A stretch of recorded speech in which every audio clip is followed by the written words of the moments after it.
주보에 나와 있는데도 예수님과 함께라면 이라는 제목을 가지고 같이 은혜를 나누고자 합니다. 사실 설교를 준비하면서 제목을 어떻게 정해야 될까 고민을 참 많이 했습니다. 어, 참 고민을 많이 했는데 마땅한 제목이 더 이상 수정이 되지 않아서 오늘 본문대로 예수님과 함께라면 이라는 제목으로 같이 은혜를 나누겠습니다. 어떤 조직에서든지 어떤 사람이 리더가 되느냐에 따라서 그 조직의 운명이 승패가 결정이 됩니다. 예를 들어서 어떤 한 회사가 있습니다. 그 회사가 재벌 그룹이든 이름이 잘 알려진, 아니면 중소기업이든 간에 어떤 사람이 그 중소기업이나 재벌 그룹의 CEO, 바로 최고 경영자인 회장이거나 혹은 사장이 되었을 때 어떠한 리더십을 발휘하느냐에 따라서 그 기업의 운명이 결정이 됩니다. 예를 들어서 그 기업이 위기가 닥쳐왔을 때 그 최고 경영자인 CEO 혹은 회장, 사장이 리더십이 어떻게 그 위기 상황에서 발휘되느냐에 따라서 그 위기를 그 해당 기업이 잘 극복하고 더 성장을 할 수도 있고, 아니면 잘못된 대처로 인해서 그 기업이 파산해서 부도가 나서 역사 속으로 사라질 수도 있습니다. 또 어떻습니까? 97년도에 IMF 환란 위기, 외환 위기가 왔을 때 당시에 국가 지도자, 대통령이나 혹은 정책 위반자들이 어떻게 행동을 하느냐에 따라서 그 경제 위기를 잘 극복해낼 수도 있고, 제때 극복해내지 못해서 더 경제가 후퇴를 하고 후진국으로 나락으로 떨어질 수도 있죠. 다행히 97년도 IMF 경제 위기는 금모으기 운동 그리고 전 국민의 온 나라 살리기 운동으로 인해서 불과 3년 만에 IMF를 조기 졸업하고 더 경제가 탄탄하게 도약하는 계기를 마련할 수가 있었습니다. 또 어떻습니까? 좀 세상적으로는 말하기 좀 그렇습니다만, 어, 공무원들에 있어서 혹은 또 그 회사원들도 그렇고요. 어떤 리더나 장이 바뀌면 어느 편에 줄을 서야 되고 어떻게 해야 되는지 따라서 그 각각 개개인의 공무원들이나 그 회사원들의 운명이 갈리는 경우도 많이 볼 수가 있죠. 어느 편에 줄을 서야 하느냐에 따라서 그 운명이 바뀌기도 합니다. 오늘 본문은 예수님께서 예수님을 믿는 것에 대해서 제자들이 혹은 그리스도인들이 어떠한 대가를 치르게 될 것이며 예수님을 믿는 것으로 인해서 성령께서 그들을 인도하실 것이고 결국 예수님을 승리하실 것이다라는 것을 이야기하고 있는 본문이 되겠습니다. 오늘 본문 우선 살펴보시면 예수님께서 이렇게 말씀하시는 걸 봅니다. 지금은 너희가 근심하나 내가 다시 너희를 보리니 너희 마음이 기쁠 것이요 너희 기쁨을 빼앗을 자가 없으리라. 예수님 때문에 근심을 한다. 이게 과연 무슨 말일까요? 예수님께서 이제 곧 십자가에 얼마 안 있으면 못 박혀 돌아가시기 전에 이미 이 사실을 제자들은 알고 있었습니다. 곧 예수님께서 십자가에 돌아가실 그날을 이미 제자들이 알고 있었기 때문이죠. 그래서 제자들이 두려워하고 있었습니다. 그걸 아신 예수님께서 그 제자들을 위로하시기 위해서 나는 십자가에서 죽으나 반드시 다시 부활해서 살아날 것이다. 그리고 부활한 후에 너희를 갈릴리에서 만날 것이다. 라고 안심시키는 것을 나타내고 있습니다. 이 성경의 시대를 살펴보시면 로마가 전 세계를 지배하던 시대였습니다. 당시의 유대인들은 바리새인이나 사두개인 그리고 서기관들과 같은 유대교 종교 지도자들이 로마와 싸워서 이기고 이스라엘을 해방시켜서 당당한 독립국가로 만들 위대한 군사적인 힘이 있는 불세출의 영웅을 기다리고 있었습니다. 선지자 이사야를 보면 많은 구약의 선지자들이 이 땅에 그 땅에 메시아 예수 그리스도가 오실 것을 예언하였습니다. 이미 그 시대에 이스라엘 백성이 포도 생활을 오랜 생활을 하고 있었기에 그들은 그런 세상적인 무소불위의 권력을 가진 불세출의 영웅으로서 예수님을 기대했습니다. 그러나 그들이 기대하던 모습과 주님으로서 예수님의 모습은 완전히 달랐습니다. 가장 낮고 천한 말구유에서 태어나셨고 베들레헴 유대 땅에서 당시로서는 나사렛에서 무슨 선한 것 따위가 날 수 있겠냐고 말할 정도로 굉장히 천하게 여겨지던 나사렛에서 자라나셨습니다. 그것도 하필이면 목수의 아들로 자라나셨지요. 근데 목수의 아들로 나사렛이라는 동네에서 자라나신 분이 내가 하나님의 아들이라고 얘기를 하다 보니 당시의 유대 지도자들, 서기관, 사두개인, 바리새인 그리고 유대인들은 말이 안 되는 소리라고 생각을 할 수밖에 없었습니다. 더군다나 이들은 율법을 정통했고 율법에 목숨을 거는 사람들이었습니다. 그 열심히 너무나 지나쳐서 원래 율법과 성경에는 없던 전통까지 만들어가면서 지켜가고 있었습니다. 오히려 율법보다 하나님 말씀보다 그 전통을 더 지키던 사람들이었죠. 그런데 예수님께서 그 전통을 깨시고 지키지 않으시다 보니 이 사람들 입장에서는 예수님이 메시아이긴커녕 오히려 적으로 보일 수밖에 없었던 것이죠. 그런데 문제가 뭐냐면 그런 유대인들에게 미움을 받던 예수님을 제자들이 같이 따르다 보니 예수님이 받아야 될 비난을 고스란히 제자들도 같이 그대로 동일하게 받아야 했다는 겁니다. 우리는 어떻습니까? 코로나로 인해서 집합금지 명령이라는 행정명령이 떨어져서 여전히 제한돼서 예배를 드리고 있고 예전처럼 다닥다닥 붙어서 예배를 할 수가 없죠. 그러다 보니까 실제로 교회들이 재정적으로도 굉장히 많이 어려워진 교회가 너무나 많습니다. 실제로 이름을 대면 알만한 아주 세계적인 우리나라에 있는 초교파도 크다는 그 교회에서조차도 전체 교역자의 30-40%를 감원을 한다는 뉴스를 제가 심지어 들은 적도 있습니다. 그런 이름 있는 어마어마한 큰 교회조차도 부교역자를 무려 40% 가까이를 감원을 해야 될 정도가 됐으니 눈에 보이지 않아도 말할 게 더 없겠지요. 근데 문제가 뭡니까? 계속 확진자가 교회에서 나왔다라고 언론의 뉴스에 계속 나오다 보니까 문제가 뭐냐? 대부분의 방역 수칙을 잘 지켜서 코로나 확진자가 안 나오는 교회들까지도 피해를 같이 봤다라는 겁니다. 그 일부 교회의 잘못 때문에.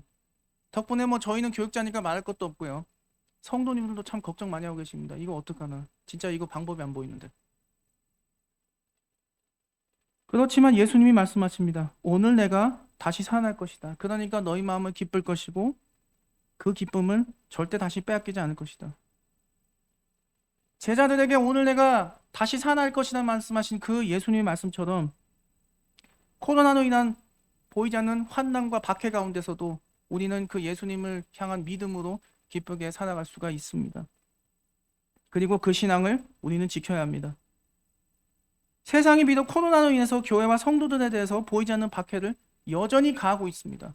그 강도가 강해졌으면 강해졌지 줄어들 기미가 현재로선 보이지가 않습니다. 그렇지만 우리는 예수님을 통해서 우리는 웃을 수가 있죠. 예수님이 말씀하신 기쁨이 뭡니까? 우리가 알고 있는 세상적인 기쁨이 아닙니다. 바로 예수님의 십자가로 인해서 우리의 죄가 다 사해지고 그분이 부활하심으로 그 부활신앙으로 우리가 하나님 나라의 자녀가 되었다는 그 기쁨이 바로 예수님 말씀하신 기쁨인 것이죠. 시편 8편 4절 그리고 5절 이렇게 말씀합니다. 사람이 무엇이기에 주께서 그를 생각하시며 인자가 무엇이기에 주께서 그를 돌보시나이까. 그를 하나님보다 조금 못하게 하시고 영화와 존귀로 관을 씌우셨나이다. 하나님의 자녀로 주님의 십자가 대속의 은혜로 천국의 시민권자가 된 우리들, 다시 오실 주님을 기다리며 그 주님의 은혜를 기다리면서 희망을 품고 살아가야 합니다. 언제 코로나가 끝날지 여전히 길이 보이진 않지만 그 주님의 은혜를 생각하면서 웃을 수 있고 기뻐할 수 있는 저와 성도 여러분들 되시기를 진심으로 기도합니다. 23절에서 이렇게 말씀합니다. 그날에는 너희가 아무것도 내게 묻지 아니하리라. 내가 진실로 진실로 너희에게 이르노니 너희가 무엇이든지 아버지께 구하는 것을 내 이름으로 주시리라. 요한복음 21장 10절에서 12절에서는 예수님께서 부활하시고 나서 갈릴리로 가서 제자들을 만나시는 그 이야기가 기록되어 있습니다. 요한복음 21장 10절에서 12절에 이렇게 말씀합니다. 예수께서 이르시되 지금 잡은 생선을 좀 가져오라 하시니 시몬 베드로가 올라가서 그물을 육지에 끌어올리니 가득히 찬 큰 물고기가 153마리라. 이같이 많으나 그물이 찢어지지 아니하였더라. 예수께서 이르시되 와서 조반을 먹으라 하시니 제자들이 주님이신 줄 아는 고로 당신이 누구냐 감히 묻는 자가 없더라. 제자들은 예수님 말씀대로 부활하신 후에 다시 그들을 만나실 것을 믿었습니다. 끝까지 의심하지 않고 믿었습니다. 그리고 실제로 부활하신 후 갈릴리에서 제자들을 만나셨는데 만나서 식사하시는데 예수님이신 줄 제자들이 알았고 그 약속을 지켰다는 걸 알았기 때문에 그들은 아무런 말도 하지 않았고 아무런 말도 할 수가 없었습니다. 저를 포함한 이 자리에 계신 모든 분들도 그 자리에 있었다면 제자들과 똑같은 상황으로 어떤 말도 할 수가 없었을 것입니다. 입이 10개라도 100개라도 10,000개라도 할 수가 없었을 것입니다. 사람은 자신이 한 약속을 지키는 경우가 있기도 하지만 못 지키는 경우도 안타깝지만 있는 경우를 우리가 참으로 많이 경험합니다. 사람이다 보니 완벽하지 못해서 그렇습니다. 실제로 자신의 사업을 확장하기 위해서 혹은 더 큰 집을 사기 위해서 은행에서 대출을 받는 경우가 있죠. 이제 정해진 기한 안에 제대로 원금과 이자를 갚아서 빚을 완전히 청산하고 이제서야 내가 살고 있는 이 집이 은행이 소유가 아니라 내가 주인이고 내가 소유라고 되는 해피엔딩도 있습니다만 결국은 이자나 원금을 제때 상환하지 못하고 결국 부채가 쌓여서 결국 갚지 못해 파산하는 경우들도 안타까운 그런 경우들도 우리가 주변에서 많이 볼 수 있습니다. 바로 사람이 하는 것이기 때문에 수많은 대내외적 변수가 사람의 인생을 좌지우지하기 때문에 그런 일들이 빈실비지하게 일어나는 겁니다. 그런데 예수님께서는 하나님의 아들로서 제자들과 하신 그 약속을 이렇게 지키셨습니다. 부활하시고 난 후 갈릴리에서 말씀하신 대로 제자들을 만나신 것입니다. 오늘 본문 23절, 24절에 봤던 것처럼 무엇을 아버지께 구하든지 예수님의 이름으로 주시겠다 말씀합니다. 그리고 이렇게 말씀합니다. 지금까지는 너희가 내 이름으로 아무것도 구하지 아니하였으나 구하라 그리하면 받으니 너희 기쁨이 충만하리라. 어떻습니까? 예수님께서 부활 승천하신 후에 예수님의 제자들과 바울 사도들이 예수님의 이름으로 수많은 병자들을 고쳤습니다. 그리고 예수님의 이름으로 수많은 귀신, 마귀, 사탄을 내쫓아냈습니다. 그리고 복음을 전했습니다. 수많은 이적들을 예수님의 이름으로 행했습니다. 그런데 한 가지 공통적인 특징이 있습니다. 제자들도 사울 바울도 그런 능력을 현실로 행할 수 있었던 것은 뭐냐? 바로 자신들의 이름이 아니라 예수님의 이름으로 구했기 때문이라는 겁니다. 우리는 과연 그럼 무엇을 구해야 합니까? 물론 눈앞에 당장 급한 세상적인 물질적인 어려움과 건강의 어려움이 있다면 그 회복을 위해서 구해야 됩니다. 당연합니다. 그런데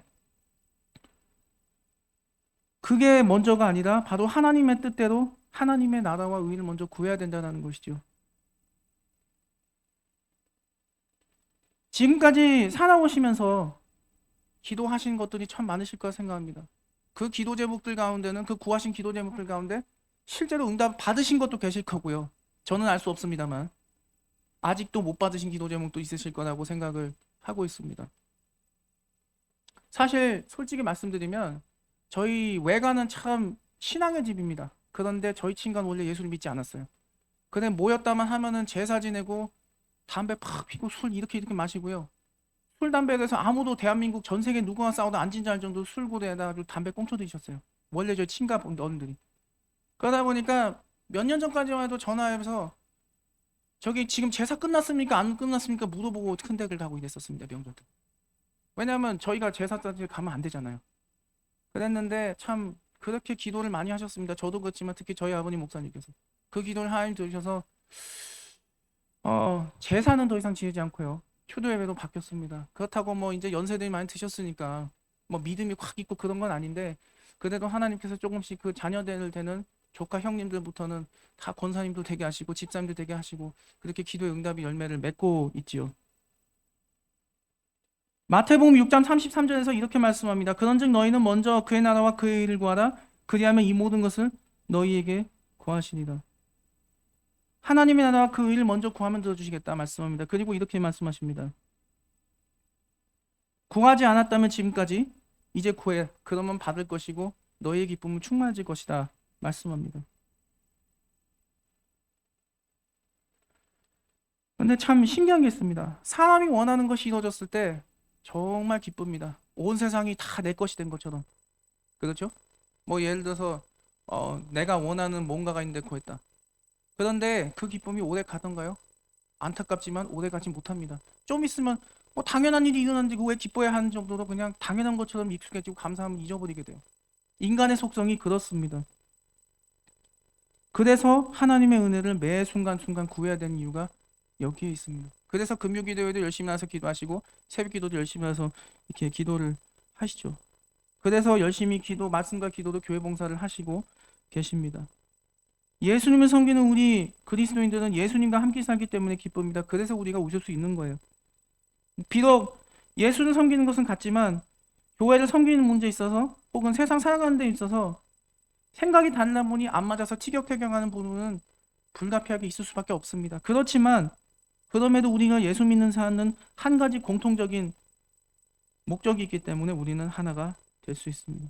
세상적으로 힘들지만 예수님이 계시기 때문에 우리는 최우는 자가 될 수가 있죠. 우리의 삶의 모든 문제가 바로 예수님과 함께 할 때 해결됐다는 겁니다.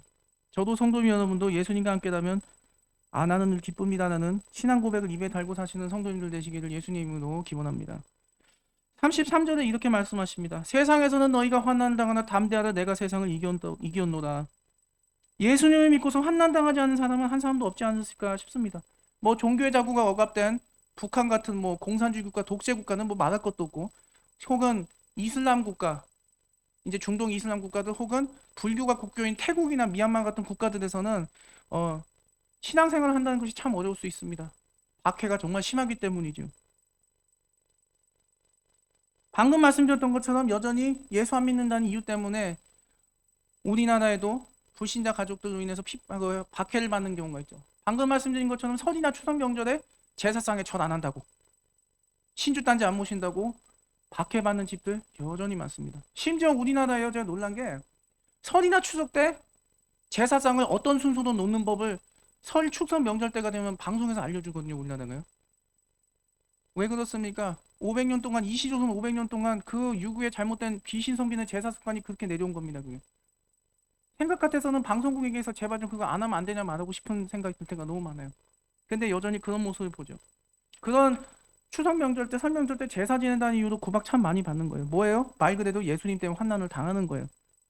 제가 어느 여자분의 이야기를 든 적이 있습니다. 그분이 예수 잘 믿는 분의 집안에서 태어나셨대요. 그렇게 잘하셨고 신앙교육도 잘 받고 어느 집으로 시집을 갔는데 그 시집이 아마 굉장한 부잣집이었던 것 같습니다. 그런데 문제가 그 집이 예수 믿는 집이 아니라 불교 집안이었대요. 그것도 아주 골수 불교 집안. 그래가지고 시어머니 되는 분이 이렇게 말씀하셨대요. 저기 절에 안 다니는 것도 괜찮고 불상에 절 안 해도 되는데 사천왕상에 절 안 해도 상관없는데 대신에 제사 때 제사장에 절 하는 거 안 하면 집 안 줄게. 집 가는 거 꿈에도 생각하지 마라. 그러니까 굉장히 부자니까 아마 집을 소유했으니까 그냥 너 가져라고 주는 것 같습니다. 근데 절을 해야 준다는 거예요. 그것 때문에 어떻게 했냐? 절을 하셨답니다. 그게 뭡니까? 예수님으로 인한 환난을 견디지 못하는 거지요. 또 어떻습니까? 요즘 교회 다닌다 그러면요. 이 직장에서 안 좋은 눈을 봅니다. 이 코로나 때문에. 코로나 확진자 대량 발생 장소 중 하나가 교회로 계속 나오고 있어서 그렇죠. 예수님을 인해서 환난을 우리가 그렇게 우리 그리스도는 항상 당하고 있습니다. 히브리서 11장 24절에서 26절 이렇게 말씀합니다. 믿음으로 모세는 장성하여 바로의 공주의 아들이라 칭함받기를 거절하고 도리어 하나님의 백성과 함께 고난받기를 잠시의 죄악의 낙을 누리는 것보다 더 좋아하고 그리스도를 위하여 받는 수모를 애굽의 모든 보화보다 더 큰 재물로 여겼으니 이는 상주심을 받아봅니다. 바로의 공주의 아들로 평생 돈 걱정 없이 떵떵거리며 살 수 있음에도 그 자리를 포기한 모세의 모습. 참 우리에게 시사한 바가 정말 큽니다. 성도 여러분들 아시겠지만 저는 아직 결혼을 안 했습니다. 못했다는 표현이 더 정확하겠죠. 게다가 저는 이제 모태솔로거든요. 참 요즘 그렇더군요. 저만 그런 건 아니고요. 이게 참 전도사, 강도사, 목사다 그러면 이 참 문제가 소개팅 받기도 참 힘듭니다. 예를 들어서 어느 자매를 소개를 해줍니다. 그러면 참 재미있는 게요. 10명이면 10명이 다 거부를 합니다. 죄송합니다. 좋은 분 만나시기 바랍니다.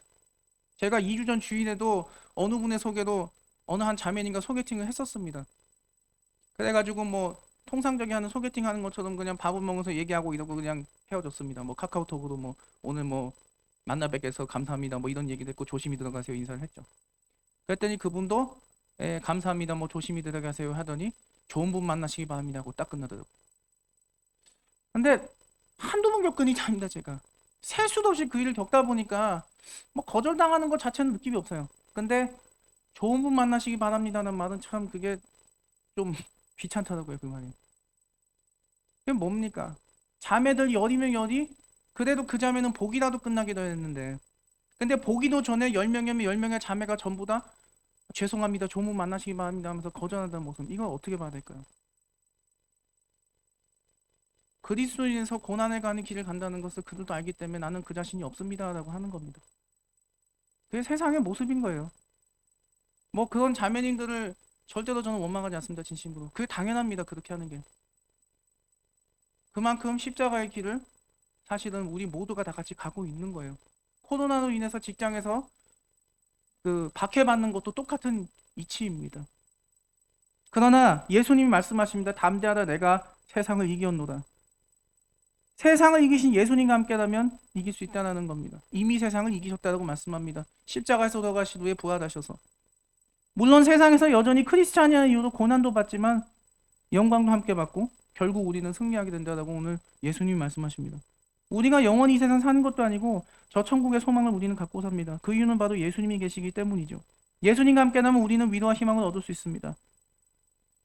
불과 한두 달 전이었습니다. 우리나라에서 돈이 제일 많다고 하는 그 S그룹의 이모 회장님이 결국 뭡니까? 혼수 상태로 7년간 투병하시다가 돌아가셨죠. 그분 집안이 아주 열심히 원불교 집안이라고 언론을 통해서 알게 되었습니다. 대한민국 땅에서는 가장 돈이 많은 사람이었으나 결국 그 끝은 어떻게 됩니까? 지옥밖에 갈 데가 없잖아요. 대한민국에서 그렇게 전 세계적인 부자의 반열에도 올렸고 대한민국 제1의 부자였지만 결국 그 끝은 지옥으로 그렇게 결정이 된 겁니다. 얼마나 참 안타깝습니까? 비록 우리가 그 사람만큼 돈 있는 사람은 전혀 아니다 할지라도 우리는 저 천국을 가는 소망을 가지고 예수님을 통해서 기쁘고 행복하게 살아갈 수가 있는 겁니다. 우리 그리스도인들의 이런 신앙생활하는 모습, 예수님과 함께 살아가는 그 모습이 말 그대로 세상 사람들에게는 그래서 미련해 보이는 거예요. 세상 사람들 같으면 주일날 등산도 가고 여행도 갑니다. 비록 지금은 코로나 때문에 못하고 있지만. 그리고 아니면 잠도 잡니다. 그러나 어떻습니까? 저희는 같이 세상에서 직장 생활하고 와도 주일 와서 교회를 섬깁니다. 세상적으로는 당연히 육체적으로는 피곤하지만 우리의 마음과 영혼은 기쁩니다. 그 예수님을 우리가 믿기 때문이죠. 그래서 고린도전서 1장 18절에 이렇게 말씀합니다. 십자가의 도가 멸망하는 자들에게는 미련한 것이요 구원을 받는 우리에게는 하나님의 능력이다. 방금 전에 말씀드린 모 회장님처럼 세상 사람들은 멸망합니다. 예수를 믿지 않기 때문이죠. 그러나 우리는 예수를 믿음으로 구원을 받았기 때문에 우리는 능력을 받은 사람들이 됩니다. 코로나로 인해서 여전히 세상이 어렵고 덕분에 교회는 더 어렵습니다. 덕분에 우리 그리스도인들이 동시에 세상의 따가운 시선까지도 같이 받아 살아가야 됩니다. 뭐 저희 같은 교육자들은 원래 십자가 길을 걷기 위해서 온 사람들이지만 문제는 평신도 분들이 같이 받아야 된다는데 이제 그 어려움이죠. 여전히 집단 면역이나 완벽한 백신 치료제는 여전히 나오고 있지 않습니다. 뭐 26일부터 이제 접종 시작한다고 합니다만 이제 뭐라고 합니까? 11월은 돼야지 집단 면역이 될 수 있다라고 언론에서 얘기를 하고 있어요. 정말 11월이라도 그렇게 되면 좋겠습니다. 개인적으로는. 물론 더 빨리 되면 좋겠습니다만 그러나 여전히 확실하게 나오고 있지는 않고 불확실하다는 것은 여전히 사실로서 우리가 받아들이고 있습니다. 그러나 예수님과 함께라면 우리는 코로나 종식 후 주님이 주실 영광을 기대하면서 기쁘게 살아갈 수가 있다는 사실입니다. 여전히 코로나로 인해서 어려운 가운데서도 예수님과 함께 기쁘게 코로나 완전 종식 이후에 현재의 고난은 장차 나타날 영광과 좋게 비교할 수 없도다. 이 성전의 나중 영광이 이전보다 크리라 하는 그 영광의 말씀, 그 기쁨의 말씀이 우리가 체험하기를 기대합니다. 매 순간 예수님 생각하시면서 기쁘게 살아가시는 모든 대남의 성도님들 되시기를 예수님의 이름으로 기원합니다.